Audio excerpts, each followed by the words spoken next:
Halo semuanya, perkenalkan nama saya Gladys Kalelo dari kelas 12 MIPA 1 di SMA Negeri 1 Bengkayang. Saat ini saya akan mempresentasikan materi konsep dan fenomena kuantum. Teori kuantum adalah teori fisika modern yang menjelaskan segala sesuatu yang tidak dapat dijalankan oleh teori fisika klasik. Di sini saya akan menjelaskan materi pertama, yaitu radiasi benda. 1. Radiasi benda hitam. Radiasi benda hitam adalah salah satu jenis radiasi elektromagnetik termal yang terjadi di dalam atau di sekitar benda dalam keadaan keseimbangan termodinamika dengan lingkungannya atau saat ada proses pelepasan dari benda hitam. Benda hitam merupakan benda yang buram dan tidak memantulkan cahaya. Diasumsikan demi perhitungan dan teori beberapa pada suhu konstan dan seragam. Radiasi ini memiliki spektrum dan intensitas spesifik yang bergantung hanya pada temperatur benda. Pada tahun 1879, Joseph Stefan melakukan pengamatan tentang benda hitam. Hasil pengamatannya dikemukakan sebagai berikut. Daya total yang dipancarkan oleh suatu benda sebanding dengan pangkat 4 suhu mutlaknya. Beberapa tahun kemudian, Ludwig Boltzmann memperbaiki hasil pengamatan yang dilakukan oleh Joseph Stefan dan menghasilkan suatu hubungan yang dikenal dengan hukum Stefan-Boltzmann. Bunyi hukum Stefan-Boltzmann sebagai berikut. Energi yang dipancarkan oleh suatu permukaan hitam dalam bentuk radiasi kalor setiap satuan waktu sebanding dengan pangkat 4 suhu mutlak dan luas permukaan dari benda hitam tersebut. Di samping ini adalah rumus atau formula dari radiasi benda hitam. Untuk mencari I total dapat digunakan rumus daya radiasi dibagi dengan luas permukaan, atau dengan cara emisivitas dikali dengan konstanta Stefan-Boltzmann dikali dengan suhu pangkat 4. Atau dengan rumus P sama dengan, atau daya radiasi sama dengan emisivitas dikali dengan konstanta Stefan-Boltzmann dikali dengan luas permukaan dikali dengan suhu pangkat 4.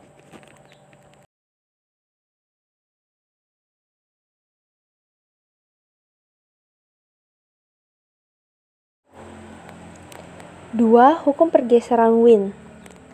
Akhir abad ke-19, para ilmuwan masih mempertanyakan terkait penjelasan tentang spektrum yang terlihat oleh mata manusia ketika benda berpijar.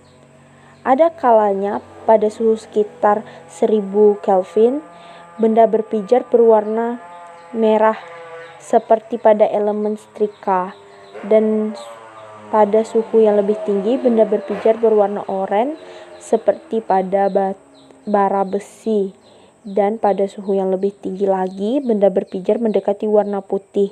Kemudian Wilhelm Wien menjelaskan tentang kejadian tersebut. Wien mengemukakan bahwa spektrum benda berpijar adalah kontinu. Akan tetapi ada panjang gelombang pada spektrum yang berada pada intensitas yang paling besar. Panjang gelombang tersebutlah yang menentukan warna pijar pada benda. Wien menjelaskan bahwa panjang gelombang pada intensitas maksimum akan bergeser ke panjang gelombang lebih pendek atau ke frekuensi yang lebih tinggi apabila suhunya semakin meningkat. Misalnya pada batang besi yang terus dipanaskan sehingga suhu yang sangat tinggi. Awalnya batang besi berwarna kemerahan, karena suhunya terus naik, warna batang besi berubah menjadi kuning kemerahan dan akhirnya memijar. Panjang gelombang cahaya merah lebih besar daripada panjang gelombang cahaya kuning. Sama artinya dengan frekuensi gelombang cahaya merah lebih rendah daripada frekuensi gelombang cahaya kuning. Perubahan warna pada benda menunjukkan perubahan intensitas radiasi benda. Ketika suhu benda berubah, maka intensitas benda akan ikut berubah atau terjadi pergeseran. Pergeseran ini dapat digunakan untuk memperkirakan suhu benda atau bisa disebut pergeseran Wien.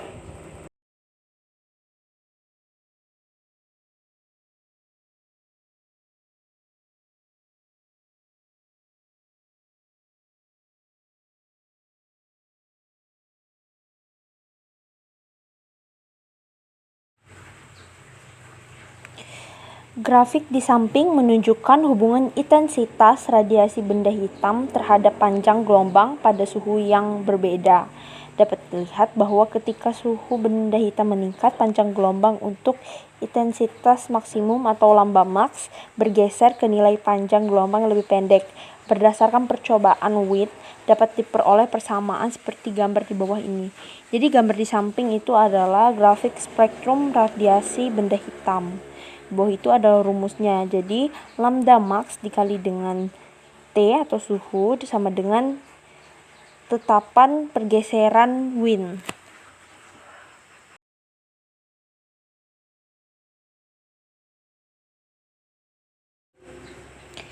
3. Teori Planck. Pada tahun 1900, Max Planck melakukan penelitian tentang radiasi benda hitam.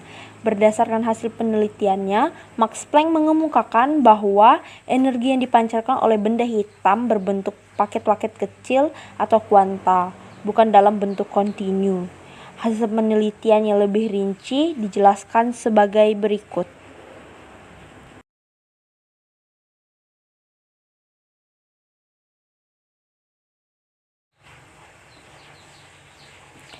A. Radiasi yang dipancarkan oleh getaran-getaran molekul hanya memiliki satuan-satuan diskret.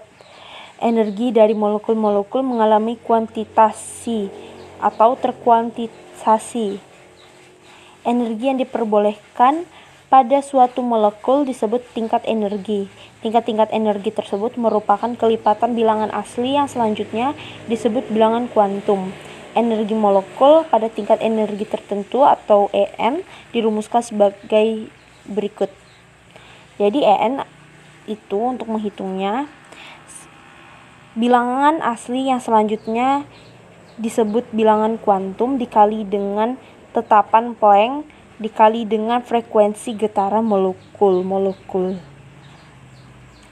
B. Kuantum atau foton adalah molekul-molekul yang meradiasikan atau menyerap energi cahaya dalam satuan diskret. Peristiwa tersebut dilakukan molekul dengan cara perpindahan atau melompat dari satu tingkat energi ke tingkat energi yang lain. Akibatnya energi sebuah foton karena berbeda energi antara dua tingkat energi yang berdekatan dapat dirumuskan sebagai gambar di atas. Jadi untuk mencari E itu digunakan rumus ketetapan Planck dikali dengan frekuensi getaran molekul-molekul.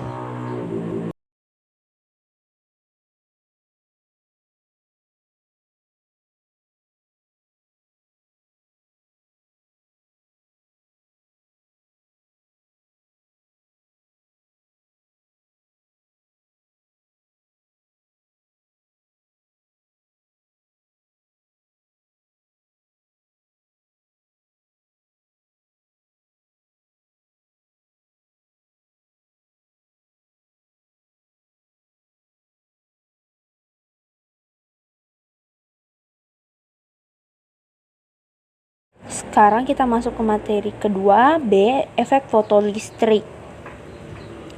1. Percobaan efek fotolistrik. Cahaya memiliki dua identitas, yaitu sebagai gelombang dan sebagai partikel atau dikenal sebagai foton. Identitas cahaya sebagai partikel inilah yang menjadi dasar untuk mengetahui perilaku cahaya ketika menumbuk suatu benda atau dikenal sebagai efek fotolistrik. Sebuah plat logam dipasang pada katode yang disinari oleh cahaya. Foton cahaya yang menumbuk logam mengakibatkan elektron pada logam tersebut terlepas.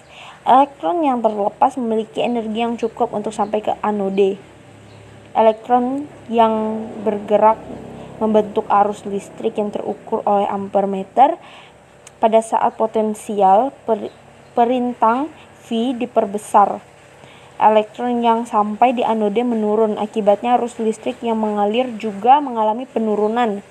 Jika nilai V diperbesar, arus mengalami atau sama dengan nilai V0 atau yang nilainya dalam satuan volt. Tidak ada elektron yang sampai di anode sehingga tidak ada arus yang mengalir. Dapat diambil kesimpulan bahwa besar kecilnya energi dari peristiwa efek fotolistrik bergantung pada frekuensi foton yang datang dan tidak bergantung pada intensitasnya. Intensitas hanya berpengaruh pada banyaknya elektron yang terlepas. Makin banyak intensitas, makin banyak elektron foton yang terlepas dari logam. Makin banyak elektron yang terlepas, semakin besar arus yang timbul. Oleh karena itu, pada efek fotolistrik berlaku persamaan E sama dengan E Kmax ditambah W0, atau E Kmax sama dengan H dikali V kurang H dikali V0, atau E V0 sama dengan H dikali V dikurang H kali V0.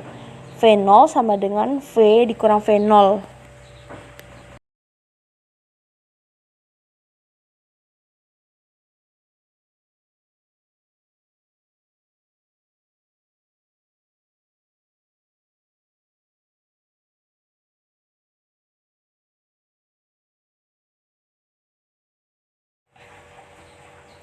2. Gelombang de Broglie.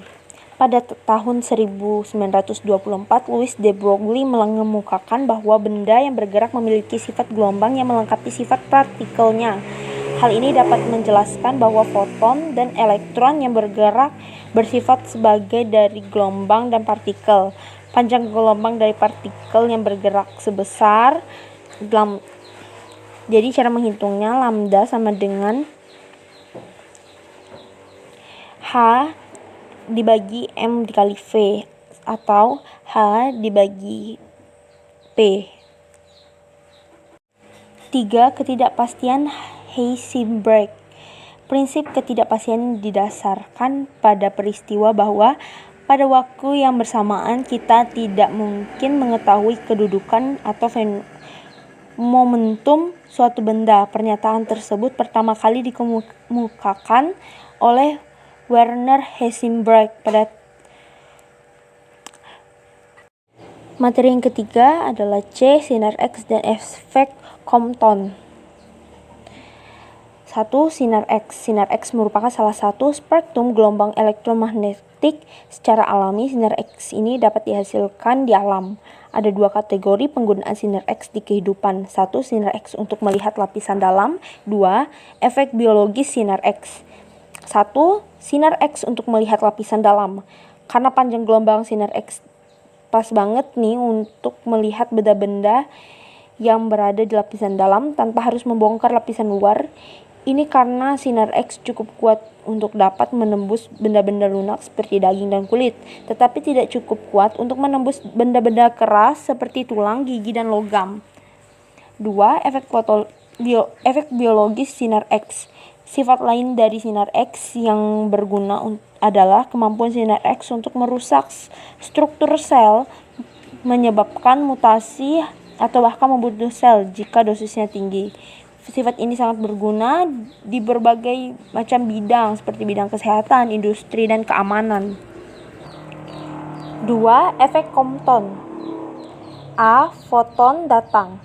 Energi sebuah foton datang dirumuskan dengan E sama dengan H dikali V. Momentum yang dimiliki foton P sama dengan H dikali V per C sama dengan H dikali alfa dikali lambda. Dengan demikian, energi foton dapat dirumuskan dengan E sama dengan H dikali V sama dengan PC. B. Elektron target. Elektron mula-mula dalam keadaan diam. Dengan demikian, momentum elektron bernilai 0. Energi yang dimiliki elektron hanyalah energi diamnya. Energi diam elektron dirumuskan dengan E sama dengan M0 dikali C2.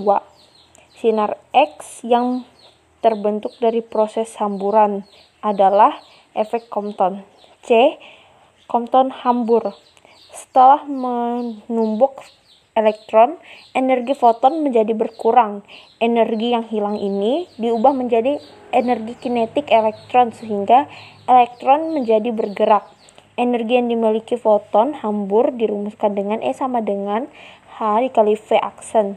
Momentum foton hambur dirumuskan dengan P aksen sama dengan HV aksen per C, atau H sama dengan lambda aksen.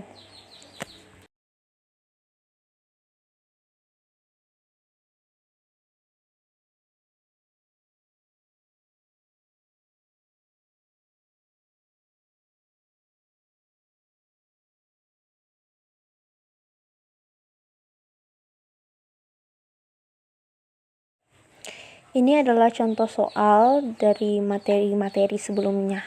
Sekian dan terima kasih. Inilah hasil presentasi saya. Selamat siang semuanya.